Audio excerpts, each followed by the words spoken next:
Benvenuti napoletani.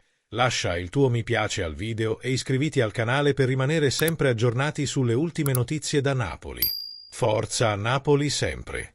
Il Napoli si prepara all'attesissima partita casalinga contro il Torino, in programma domenica sera al Maradona, ancora una volta con i biglietti esauriti e con qualche dubbio sulla formazione.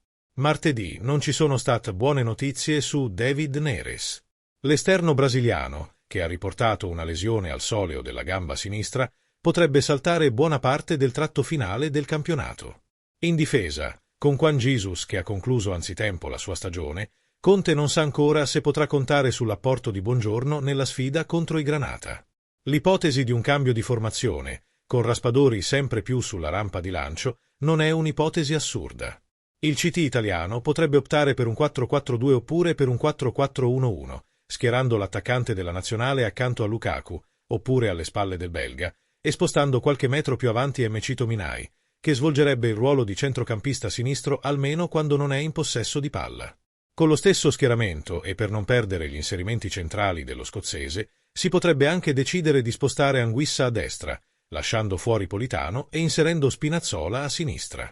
Sempre con il 4-4-1-1, Conte potrebbe anche pensare di mettere MC Tominay alle spalle di Lukaku e posizionare Politano e Spinazzola sulle fasce, in mezzo al campo, con Anguissa e Lobotka al centro.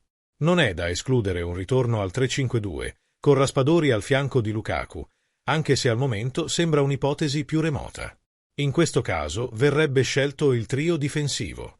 Se Buongiorno recupera non ci saranno grossi problemi, ma se l'ex Torino dovesse essere indisponibile si potrebbe anche valutare una nuova soluzione, con Di Lorenzo e Olivera terzini e Spinazzola e Politano sulle fasce, per non rischiare di avere Rafa Marin terzino sinistro.